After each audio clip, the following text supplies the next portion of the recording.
I would now like to introduce our chief guest for today, Mr. Acharya Prashant ji.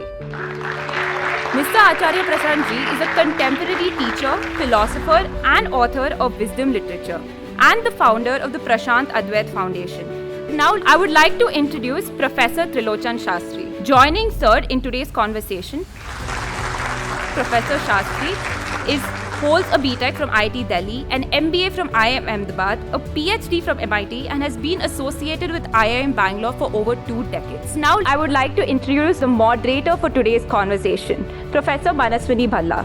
Ma'am is the chairperson of the postgraduate program at IIM Bangalore.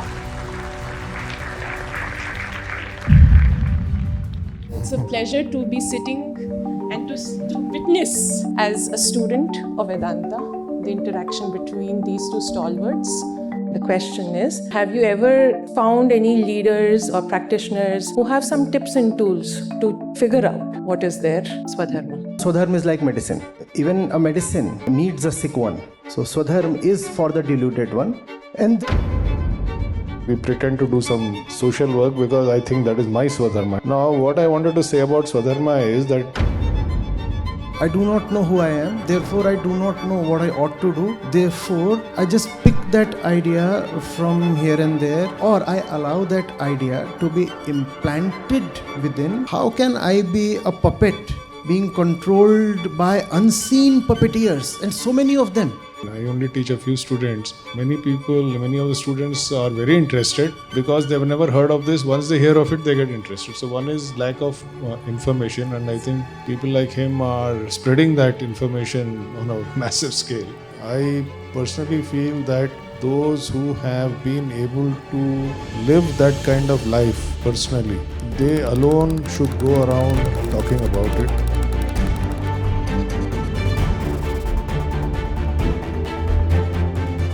Otherwise, hundreds of people are going around on YouTube here and there, कुछ बोलते रहते हैं, confusing themselves and other people. ये सबको प्रचार नहीं करना चाहिए.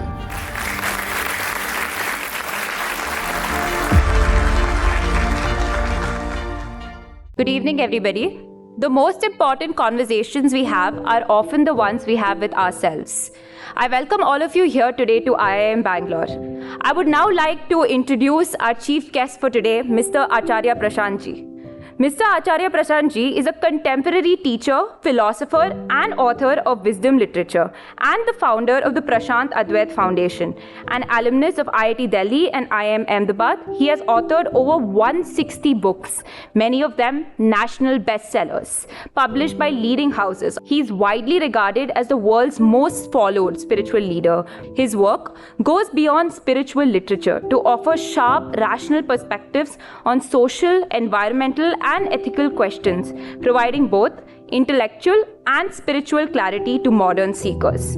Among his many recognitions are the Outstanding Contribution to National Development Award by the IIT Delhi Alumnus Association, the Mostful Environmentalist Award by Green Society of India, and PETA's Most Influential Vegan of the Year Award. Acharya Prashant ji, thank you so much for being with us over here today. We are honored to have you with us. Now, I would like to introduce Professor Trilochan Sastry. Joining third in today's conversation, Professor Sastry holds a BTech from IIT Delhi, an MBA from IIM Ahmedabad, a PhD from MIT, and has been associated with IIM Bangalore for over 2 decades. Over the years, Professor has played a significant role in shaping IIMB as an institution, serving in senior leadership positions, including as Dean. His academic work and teaching spans ethics, governance, decision sciences, and public policy, with consistent focus on accountability and responsible leadership. Beyond the classroom, Professor has been deeply involved in translating academic thinking into real-world impact, particularly in areas such as agriculture, rural development, and collective action. Professor, thank you so much for being here with us today evening. Now, I would like to introduce the moderator for today's conversation, Professor Manaswini Bhalla. Ma'am is the chairperson of the postgraduate program at IIM Bangalore and has played a central role in shaping the PGP experience at IIMB with academic interests spanning economics, strategy, and decision making. Thank you so much for being here today and moderating the conversation. Now, with the introduction of our three guests here today, I invite our speakers on stage for what promises to be a thoughtful and reflective discussion.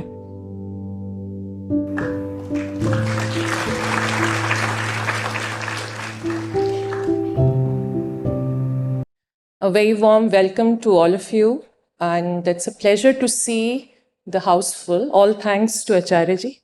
Welcome again. And we look forward to this interaction. So today we are very happy to have Professor Shastry, who happens to be Acharya ji's teacher at IIM Ahmedabad. So it's a pleasure to be sitting and to witness as a student of Vedanta the interaction between these two stalwarts who have been studying and propagating Vedanta across. So Acharya ji, I will begin with you on a slightly personal note. You've been a student of two big institutions where students in India crave to be a part of, IIT and IIM. Most of the journey there is about the world outside, journey outside. If there is a journey, then there is someone who is journeying. The walker, the traveler. And the journey obviously is for the sake of the journeyman, the traveler. Now, basic honesty or common sense, it demands that I know why I am walking a certain road, why I am choosing a certain destination. So that question was always there. Career or achievements cannot become a way to escape the self. Actually, it's never about a career. It's never about a job or a role or whatever. It's always about the self. When the self decides not to look into the mirror, then it starts looking elsewhere. So even the career is about the self. No? There is a certain void that one experiences, and therefore one wants to fill it up using a designation or money or achievement or something on the CV, a seat in the boardroom, something. So that question was there in an emerging form. And I have tried to not bury that question. And that has resulted in this journey. So what does Vedanta mean to you? Just being alive, not being mechanical, having, or rather earning the qualification to call oneself as a conscious being. Otherwise, it's very possible to act, to earn, to gather knowledge, to move from place to place, to rise up various hierarchies, and still not be conscious. And if one is not conscious, then what's the point in calling all those movements as one's own? So Vedanta to me is life itself. If consciousness is not there, then we are all just material pieces being operated by unknown masters through unseen strings. So Professor Shastri, Acharya ji very nicely mentions that the importance of Vedanta to being self-reflective, to be the real purpose or the sutradhar of our journey. Professor Shastri, as a professor or as an instructor of Vedantic courses in IIM Bangalore and otherwise, what do you think is the biggest stumbling block for our students to have, or people in general, to have that attitude at this point in time? I wish I knew. Yeah. No, at a very gross level, I think many people are not interested in these things. Partly, they are not aware of it. Because year after year, I mean, I only teach a few students. Many of the students are very interested, because they've never heard of this. Once they hear of it, they get interested. So one is lack of information, and I think people like him are spreading that information on a massive scale. That is one reason I think the people are not getting into all this. The second thing is there are very popular misconceptions. Maybe we'll discuss it today. And he's another example of that, that Vedant means going into the forest and taking sannyas and looking at the tip of your nose and doing something otherworldly and renouncing everything. So some people said, oh, that's not for me, so I'm not interested in that. And then there is a large number of people for whom Vedanta is a little abstract, because they want a God and they want to worship God and do rituals and do pujas and pray to God, give me this, that and the other. Whereas Vedanta doesn't give you that opportunity. So that's another reason why some people are not interested. I'm only guessing. I don't know why people are not interested. I'm glad that we have a house full of people who are willing to look inside through the source of Vedanta. And a concept that's something that strikes me and is something which I hold very core, which Gita and Upanishads lay a lot of emphasis on, is Swadharma. And I think, if you don't mind, we will discuss a little bit about that. Particularly, I wanted to ask you that, business world, the world outside will tell you that you have to have a career ambition. However, the Swadharma will maybe tell you something different. The question is, how do you distinguish what is your true inner calling? And have you ever found any leaders or practitioners who have some tips and tools to figure out what is their Swadharma? I'm glad that term has been brought in. We must start from where we usually are. And when we talk of Swadharma in Gita, the same verse mentions Paradharma. So, Paradharma, Swadharma, and then the final thing, Mukta Karma.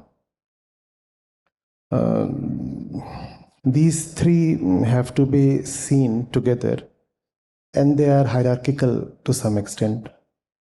We operate as self-ignorant beings. There is somebody sitting within, that entity, the ego self. It says I. It assumes itself to be existent. It takes itself to be real.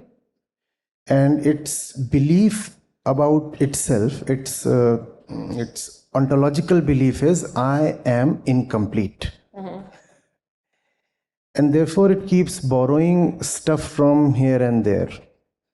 It attaches itself to everything, to people, to thoughts, to places, to ideas, and also to concepts of responsibility. Concepts of responsibility. It does not have anything of its own. It's a mere idea. The ego is its own idea, it is its own belief. So, what does it fill its existential incompleteness with? It borrows a concept, all kinds of concepts, including the concept of responsibility. So, this borrowed responsibility is Paradharma. I do not know who I am, therefore I do not know what I ought to do, therefore I just pick that idea from here and there, or I allow that idea to be implanted within by some forceful agency, by some eager agency, by some clever or cunning agency. I open the gates and that agency is able to implant that idea here. This is who you are, and therefore this is what you must do. Now, I do not know anything about myself because I have never bothered to self-inquire or self-observe. Somebody else came and told me, this is who you are, and now spend your life doing all this. This is the map. I do not know who the traveler is, but I have been given a map, and the map includes a destination also. The traveler has no idea of his own being, But he very well knows a map. It could be a career map also, or a spiritual map, doesn't matter. So that's paradharma. Swadharma is to return to who you really are. Swadharma is to act in a way that does not increase your dependencies, that does not choose ignorance anymore. That's Swadharma, coming back. Even Swadharma is only for the one who is still deluded, who is still carrying a false identity. So for that person, Swadharma is like medicine. Even a medicine needs a sick one. So Swadharma is for the deluded one. And then when you are free, that's a fictitious imaginary state. I don't know whether that is possible for anybody. When you are liberated of all kinds of borrowed stuff, then you allow your action to flow any which way without bothering. And that's Nishkam Karma, that's Nishprayojan. The self is not bothered about its security, self-preservation, and so there is spontaneous action, Sahaj Karma. So that is Mukta Karma. Swadharma is about seeing that one has been following Paradharma for too long. Experiencing that angst and allowing it to jam your steps. It's like showing the mirror to someone who just does not want to self-observe. And that mirror does the trick. That's Swadharma. So then the question remains as to how, any tips or anything that you've seen, leaders which have, corporate leaders or otherwise, people around you who have used to tap into the inner calling or Swadharma as such. I cannot give any particular examples because this is not so much about the role one assumes. It could be a rank fresher just entering a corporation at the age of 23 or 27. Or it could be the CEO or a board member, or it could be a student, or it could be just about anybody, a retired professional or a housewife or a government employee or a sports person, just anybody. It is upon each of us to see that if we call ourselves as alive, then there must be a certain freedom within. Does my identity carry that freedom? Now, asking that question and working to remove the bondages, that is Swadharma. And that's not just something that a leader must have. It's independent of the role. It is relevant not to the role, but to the being. I might be assuming any role. I might be a chef somewhere, or I might not be doing anything. I might choose to sit idle at home 2 years, just reflecting. Still, I need that clarity on identity. Professor Sastry, building on what Acharya mentioned, I mean, it's not a very simple concept to adopt or to have a practice in day-to-day life. So do you really, do you think a dharma-aligned living is possible? Yes, if you ask me, yes. No, surely. I mean, I'm sure. I'm daring to ask questions which many may shy away from asking. No, so is it it's possible? a good question, and I don't want to build on what he says because he has said it all. So it's more like from Vedanta, you go to the Puranas, you have to give some many examples. So last week I was in some remote tribal area. We pretend to do some social work because I think that is my Swadharma. I'm not saying it is everybody's Swadharma.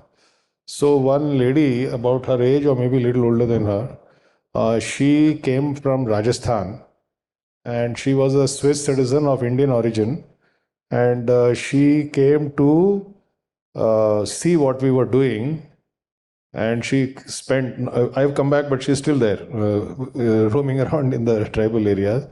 Now, what I wanted to say about Swadharma is that first she came to Bangalore She came to Anantapur with us, and then in Adilabad. Whole day she had a smile on her face. So, like he was just saying that she rediscovered her personal Swadharma, which is not universal, and therefore she was happy. If you are miserable in your life, you can be sure that you are not following a Swadharma. It's pretty obvious. So she did some introspection. They said Switzerland is not the place I should live in. I have to come back to India. And she decided she wants to do some social work, etc. And she says, first I have to learn. And she's learning and she's very happy.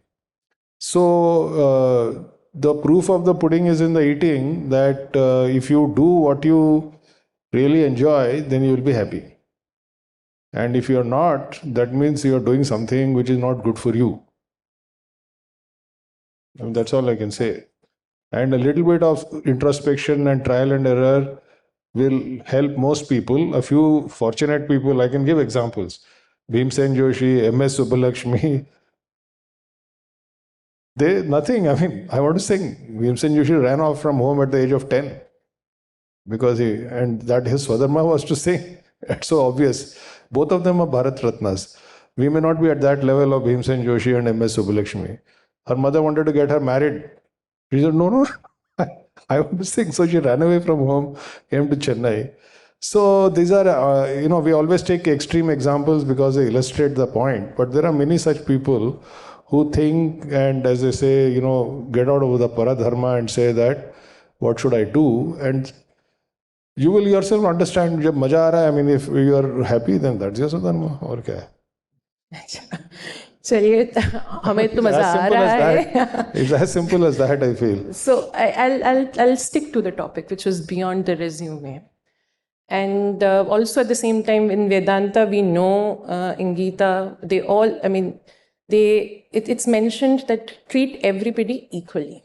The one who's knowledgeable, the one who's not, the one who's like you, or the one who's not. However, as a professor and as a student and in corporate world, it's all about ranking, putting one over the other, right?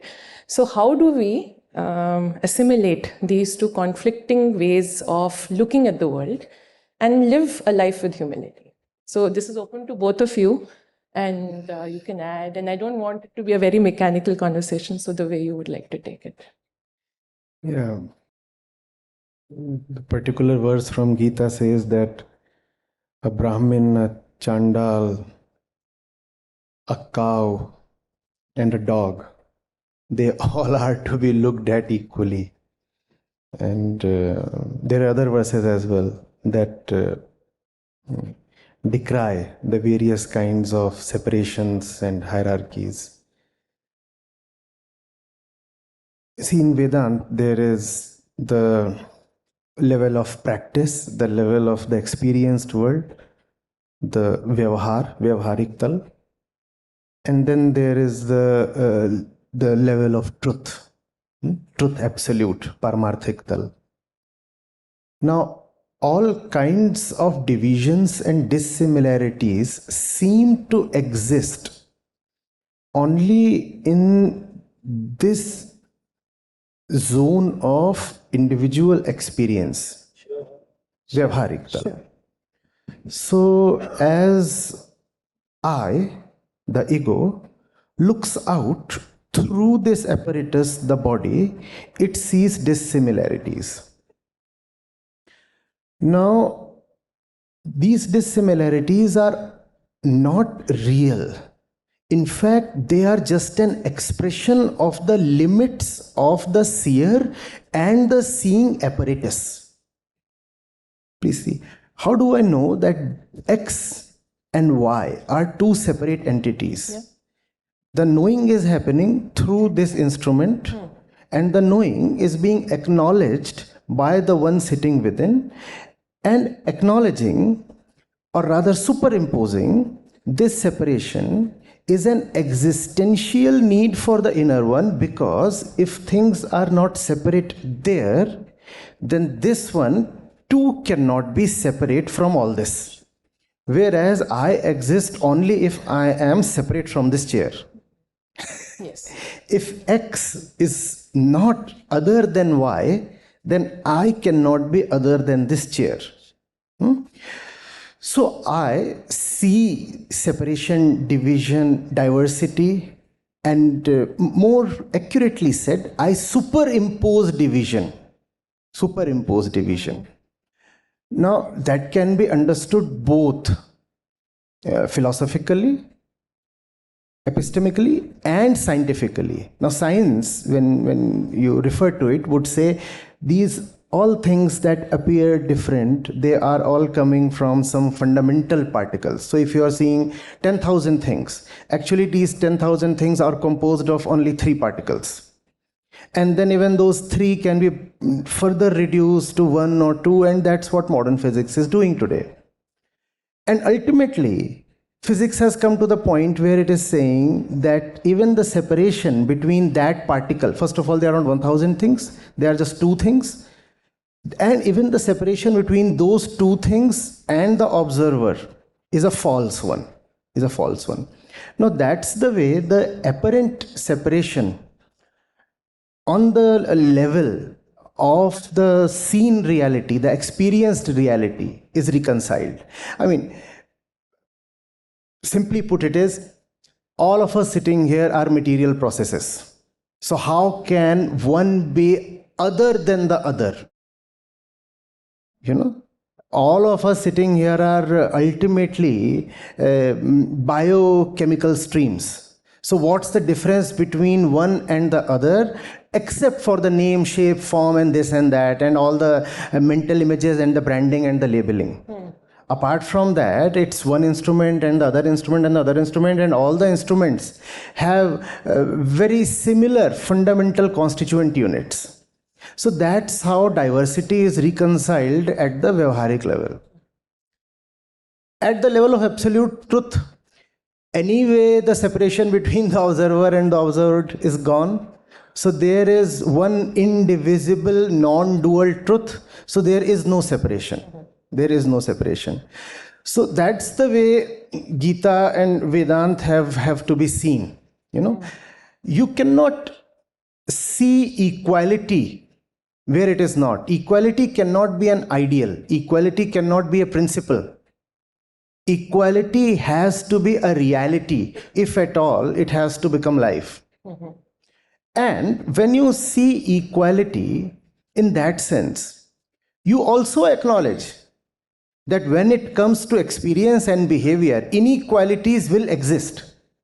Black and white have to be seen as separate in terms of behavior and use and utility and many other things.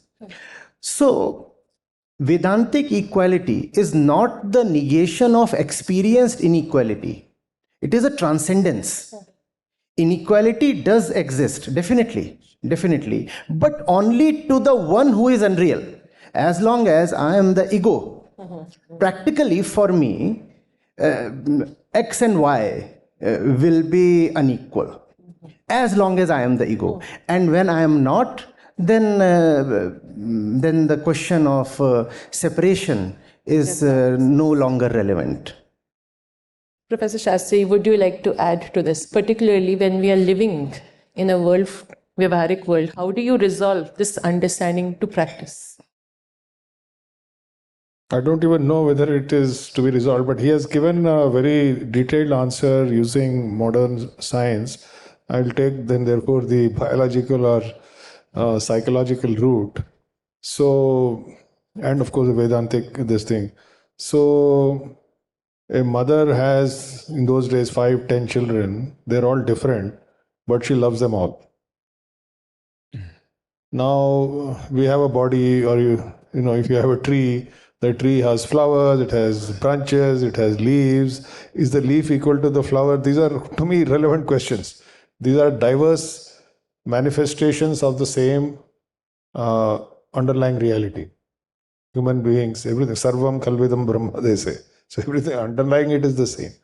Now coming back to Vyavharik versus this thing, those people who feel discriminated against, whatever they are, whoever they are, it is their demand for equality, and they want an answer which will satisfy them. It's independent of Vedanta. So what I feel in a practical sense is the sage or the rishi, so many examples in modern times are there. They don't see the external only. They see inside, and they see that same divine inside. Unko dikhta hai. It's not, for us it is still a concept. So for them everybody is equal, and in their vyavhar you will find that they actually treat everybody as equal. So until we raise our mind or go beyond the mind or whatever you call it, there will be inequality. Because that's how it is. I mean, this is brown, this is transparent, so this is some other color, the black, as you share, and white. What do you think? So hoping more and more sagacious behavior and sages sitting in boardrooms and in corporates. I'll address the next question to you, which is that, Professor Sastry, most of our business, corporate world, or even in day-to-day life, we face conflicts. One which is situations where there is a conflict between your personal values and your, let's say, outward desires. So what does Vedanta have to say about why does such a conflict arise? The mool reason is always ignorance, they'll say. Ultimately, at the root of it is ignorance. Now, what is that ignorance and all that we can discuss. But your real question is that how do we live practically without conflict? That's what you're really trying to say. We all know when we are making our CVs, the truth and what's written is very different. So how do I resolve that conflict? So and then there are temptations which arise every day. You know that this is not the right thing, but pressures from outside push you towards that. So what does Vedanta have to say? First, I think the understanding as to how to prevent it, probably to understand why it arises would help. And then maybe we could also discuss why does it happen. You want to take that first? Otherwise, I'll get into a longer discussion just to answer this. So if you want to go first, please go ahead. I'll come to listen to you. You see, a value requires a valuer, right? It depends on what I take myself to be. If my ego concept is, I am the one in need of social validation. I am the one who will feel fulfilled with a fat bank balance, or a nice looking offer letter, or a quotable CTC figure. If I take myself to be that, then I'll do anything to get that CTC figure. If that requires crawling, if that requires drooling, if that requires bending, I'll do all of that because that is coming from the most fundamental point that there can be. My identity. Somebody asks me who you are, I say I am the hungry one. Then I'll do anything for food. The question is, does the valuer know himself? Because values don't come first. Self-knowledge comes first. Depending on who I am, I decide what is valuable. If I am the hungry one, food is valuable. No? If I am the lonely one, company is valuable. If I am the ignorant one, knowledge is valuable. If I am feeling cold, then clothing is valuable, or a hot bath is valuable. If I'm the fatigued one, then some rest, maybe a well-made bed is valuable. So who am I? Now, our education system does not take us into that. So the questions don't even get an opportunity to arise, the inner questions. We get ready-made answers even before the questions can bloom. So who am I? I am the one who will be appreciable when he touches that particular milestone. Not to touch that. If I need to lie to a prospective recruiter, I will do that. Now, I cannot stop that at the level of action. That has to be stopped at the level of the actor. The actor is the valuer. We want to have particular kinds of right-looking actions or behaviors often. No? We want that. And we don't like it when somebody is lying or when somebody is bluffing. But all that is action. Behind that lies a deluded actor. And behind the deluded actor lies an education system that never bothers to take the student into herself. And then, fine. The original question that you mentioned was, sometimes our actions are in contradiction of our values. Absolutely. No, that does not happen. Action always follows value, just that. The values are in conflict. No, just that our professed values are not the same as our actual values. Our professed values might be, oh, I am the truthful one. I am the one who values integrity. So that's the professed value. Whereas the practiced value is, I am the one who can do anything for a job. Action would always follow the real value, and the value would always follow your inner statement of identity. I'll say something on this. You see, what I found practically is that this conflict is there, because later on people do regret, Arey, aisa kyun kiya? Why didn't I do this and all that? So the most practical thing to me seems is look at living examples. They could be people around you, they could be people you've read about in books, and so on. And if you have that rare quality of being inspired by great people, then you will follow their example. So one person who comes to mind in this is a person who went through these conflicts and wrote a book called My Experiments with Truth, Mohandas Karamchand Gandhi. He was in the middle of politics. He never shied away from saying that I made so many mistakes, but because of what he was, he actually ended up following his higher values than his lower values. He's an example.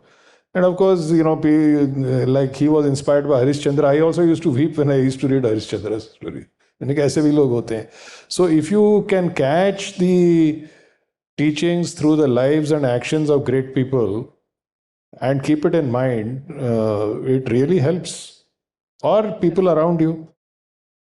But if you're going to follow Elon Musk, then you'll go in that direction. What can you say? I mean, kya kar sakte ho uska? It's up to you. Professor Sastry, thank you for bringing that point across, which is to follow people, especially those who do not live in this technological world. Especially those who do not live in this technological world, and that's a segue for my next question. And maybe the last, and then we will open up the questions, open up the space for questions from the audience. The question is that Gita talks about sthita pragya, ups and the downs treated equally. But when technology is with us, whenever anything bad comes, what do? Swipe it off. So is it possible in this world of technological advent? And this is a question where I come from as a witness of 1,200 plus students who, and including myself, who are just so in grasp of technology, that is it possible to have a healthy spiritual practice and journey in this world of technology? So when we say sthit pragya, sthit refers to the state of being well settled, being immovable. Gya refers to knowledge, and when you attach pra as a qualifier to it, it means that special kind of knowledge which is inner knowledge. So sthit pragya means being firmly established, being unshakable in your inner knowledge. That's sthit pragya. We must begin from again where we are. We remain very, very uprooted within, at the mercy of the winds. No? We call ourselves as individuals, we call ourselves as having some kind of independent agency. I am somebody. But the practical fact of our life is that the inner identity is very dependent on external happenings. Somebody comes and says, you are good, I become good. I discover I have lost money, the self-esteem falls. So the inner point remains very variable, very mobile, in fact, very helplessly dependent. Very helplessly dependent. So then, when you see that, it becomes a matter of basic human dignity. Vedanta would call it Swabhav. Basic human dignity to say, this is not how I want to be, because this is not my fundamental nature, Swabhav. How can I be a puppet being controlled by unseen puppeteers, and so many of them? And to most of them, I have not even given the license to control me. Even unknown faces, unpredictable events, they manage to not just change my condition, but my center. Our condition obviously can be dependent on the outside, right? If it gets too hot, I will sweat. So that's a physical condition dependent on something else, and that is fine. But what if external approvals, disapprovals, losses, gains manage to uproot me from within? Now, that when you look at yourself, you do not want to approve of. From there comes the word sthit pragya. I have looked at myself, and therefore I do not want to be vacillating within. Therefore, I do not want to be at the mercy of unknown forces. That's the sthit pragya. Everything that is material, everything that can be experienced, seen, touched, is random and uncontrollable. So I don't want to dominate that. I don't want to control that. But when it comes to my fundamental being, I do not want to attach it to any external happening or even internal happening. It has to be totally independent. That's liberation. And that's from where sthit pragya comes. I am standing still. Standing still and standing independent of the entire revolving world. The world is doing its own thing. I am a participant in that at one level, and at another level, I am a free witness, sthit pragya. And how has that happened? By looking at myself, pragya. Pragya is the one who looks at himself. The Upanishads say pragyanam brahma. So the word pragya is quite central to the Vedantic knowledge. A wonderful word. You know, what we have here, for example, at IIM is gya. Gya corresponds to avidya, external knowledge. And the moment you bring in the upsarga, pra, that corresponds to vidya, looking at yourself. So that is the field that is missing from our education system. If along with gya, we can also have pragya, along with avidya, we can also have vidya, then we'll produce not just a manager, but a sthit pragya. Mr. Shastri, would you like to add anything here? No, I think back to your original question is, you use the word prajna, but it says in today's digital world is just a metaphor. In today's world, can we be like that in day-to-day life? That's basically the question. And say yes, the answer is yes. See, all these toys and technologies, they say that you can use fire to cook, or can you use fire to burn? So same, these technologies depends on you how you use it. You can use it for a good purpose, or you can allow it to create stress and create problems for yourself.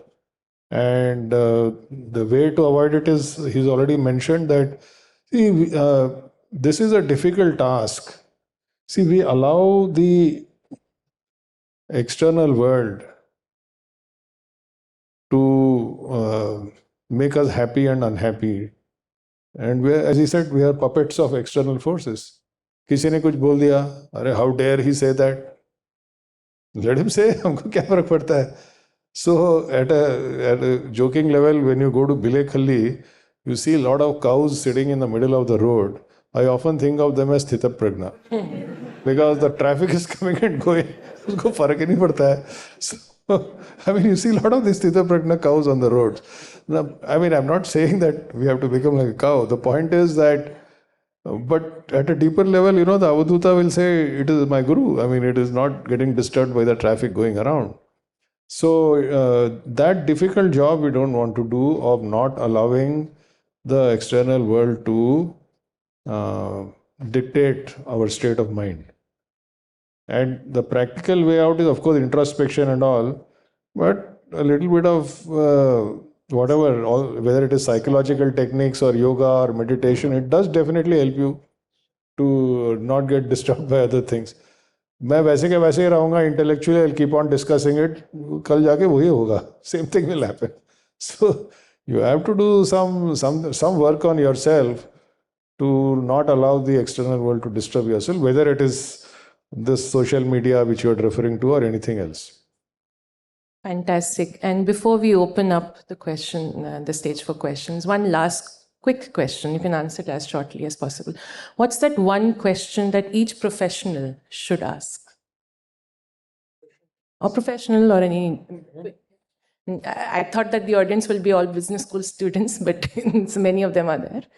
Anything that a professional or an individual must ask?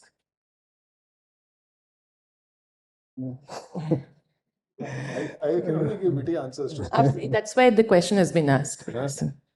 Is that profession in tune with my Swadharma?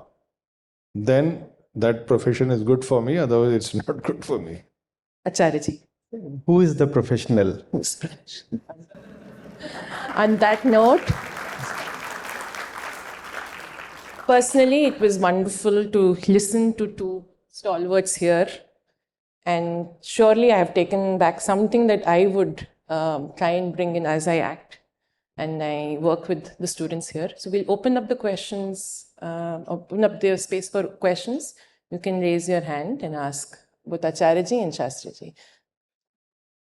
Hello, sir. My name is Afsha, and I had a question that you just discussed that the discrepancy in what we write in the CV and what is true actually arises from where my values are, my professed values are different from my actual values.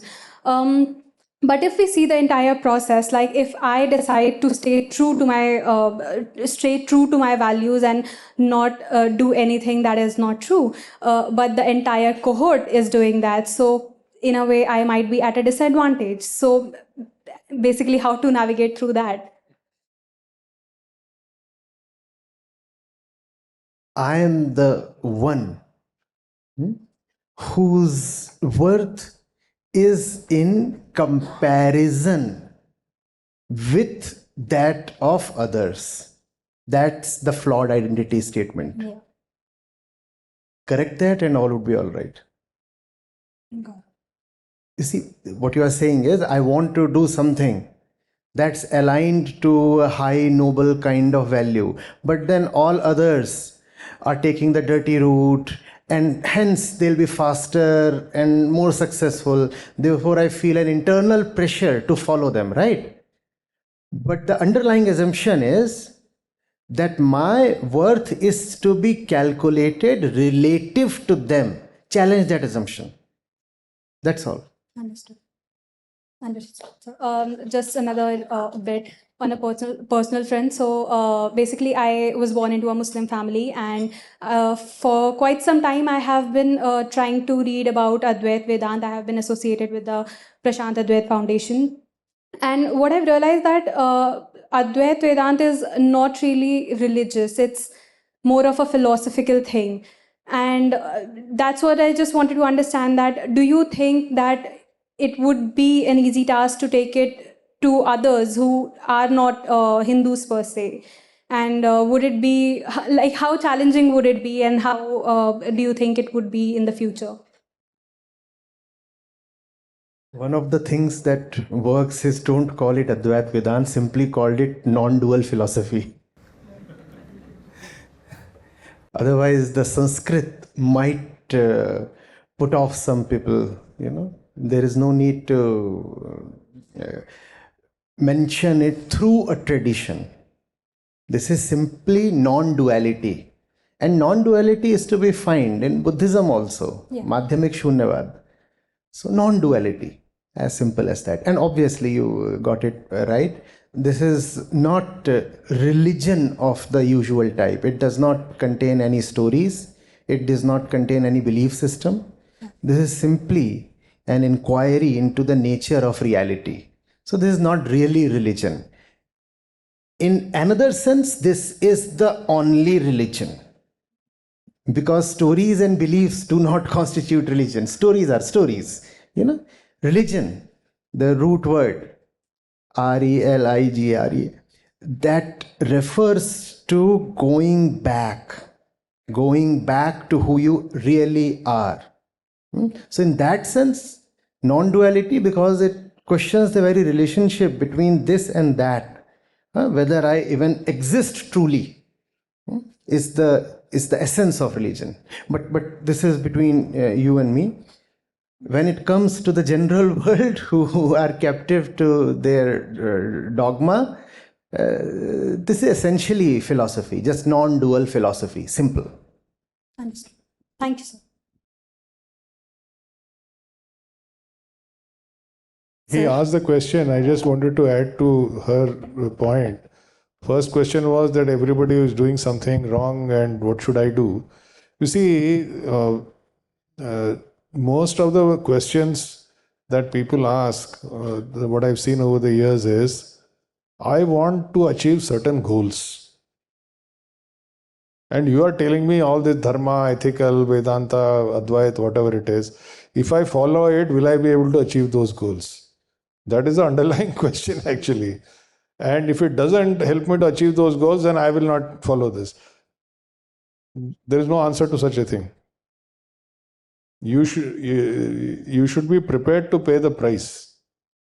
If I am going to follow Dharma, Advaita, Vedanta, truth, etc., only if I get all the worldly success that I want, then Advaita is not for you. Simple and straight. I mean, let us be very blunt about it. I want all the goodies of life and still I want to do this. नहीं हो सकता ऐसे.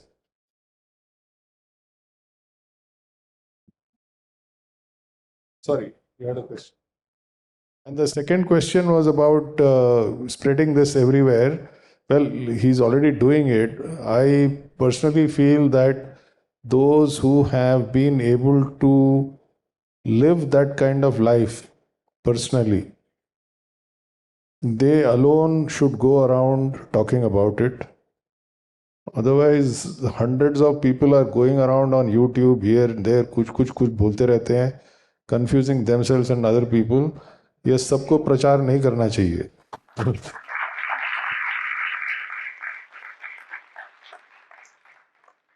Yeah, somebody had a question.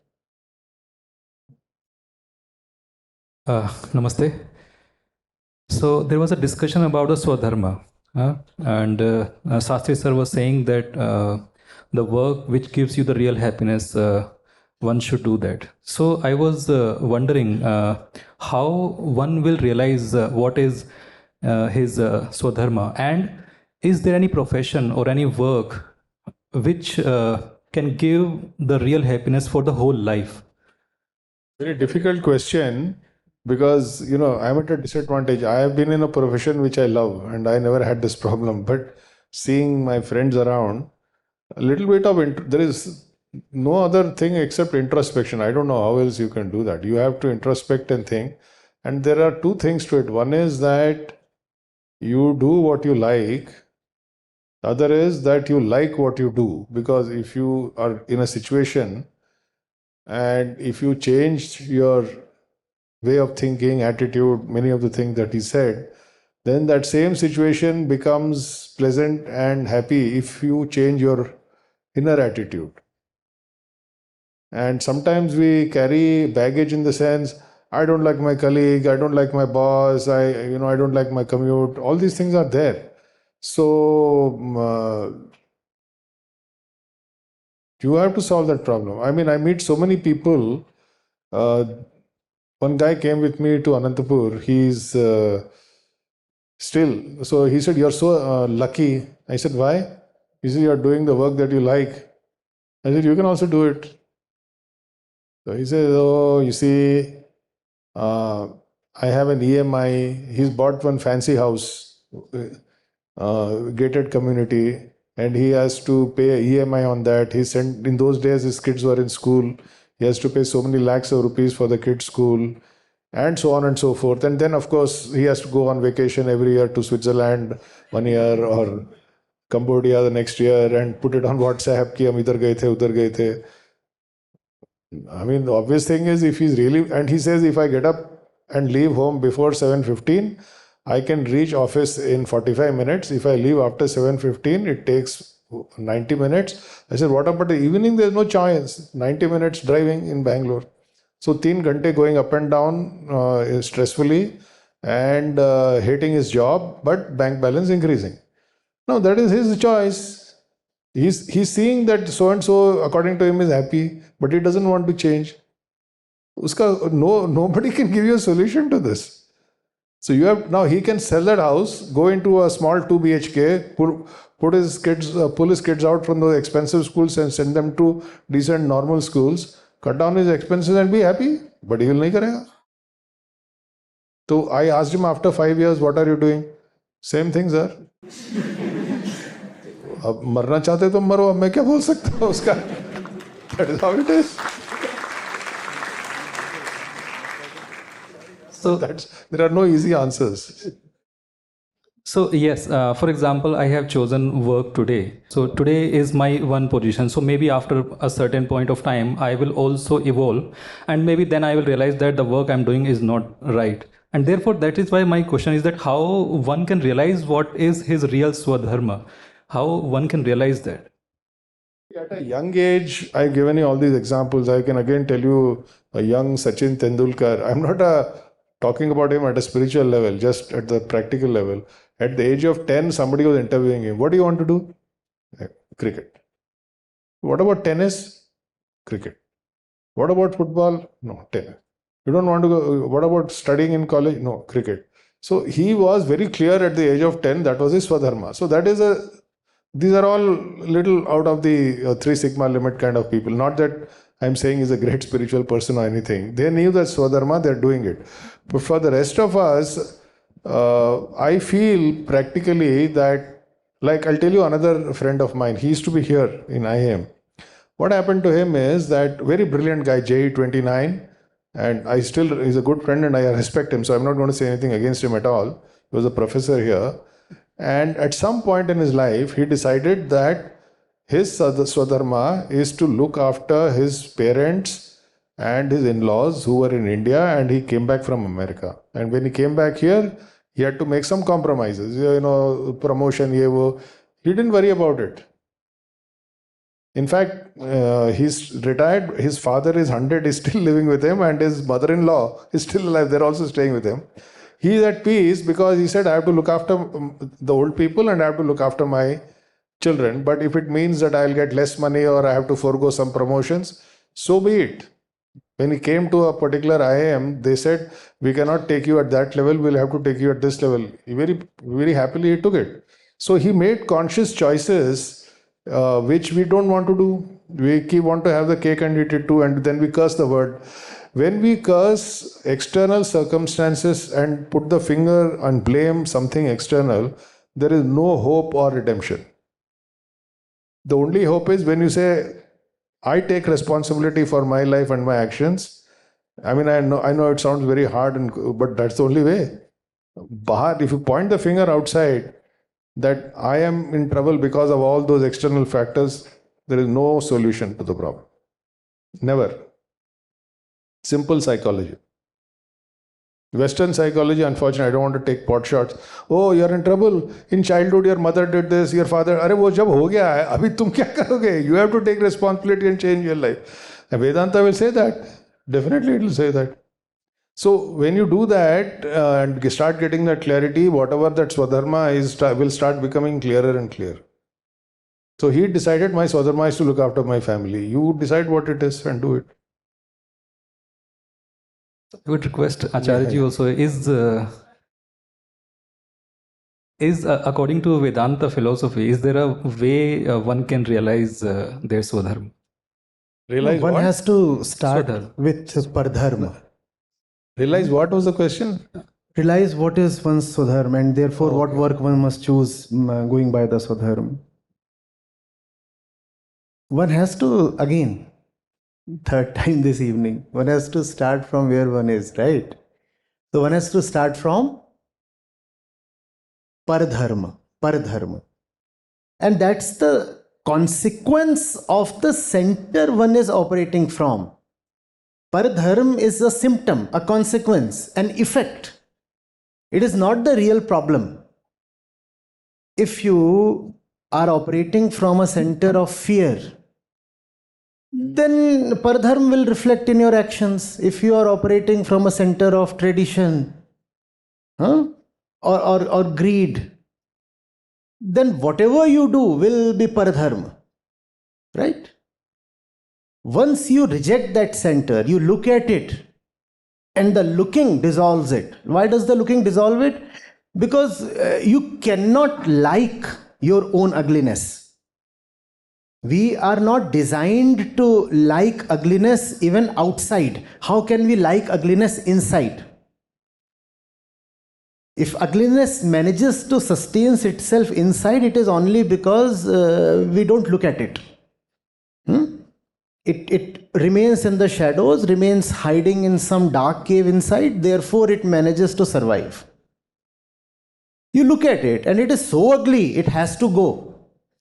When it goes, then you don't have to bother about Swadharma. In absence of that ugly center inside, Swadharma is natural action. It is the resultant of the interaction of this being, this body with its surroundings. You have eyes, there is the brain, there are the faculties to act, and action will happen. Your job is not to determine the right action. Your job is not to determine Swadharma. If you determine Swadharma, there would be a problem. Your job is to determine Pardharma. And once Pardharma is gone, then time, situations, etc., they engage with the organism and there is a resultant action, and whatever that action is, that is Swadharma. You see, Buddha was born in a particular time when the Vedic religion was decaying. So you look at his action. He is denouncing the prevailing religious practice. And you will say Swadharma. Now, had the same consciousness, the same center, the same pure inner center, Buddha will not even say pure, he will say then absent inner center, a clear, clean inner center. Had that taken birth in a body 300 years back, he would have been a composer of wisdom literature, which might even have been known by the name of Upanishads. So what shape, what form, what name the right action will take depends on the situations. Krishna, born today, might be someone struggling to save the planet. But this kind of external situation didn't exist on the field of Kurukshetra. So Krishna is only talking of Duryodhan and the various kinds of yogas and many other things. So it does not behove us to put our finger on, well, this is the right action to do. The right action is always spontaneous, never premeditated, never deterministic, never something that you can tell off in advance. But the wrong action is. The wrong action always flows from a plan, from a tradition, from a structure, from an algorithm. And that's what you have to reject. Once you have rejected the wrong center and the consequent wrong action, you are free. Now, in that freedom, whatever happens is Swadharma. So you don't have to worry. Let it happen.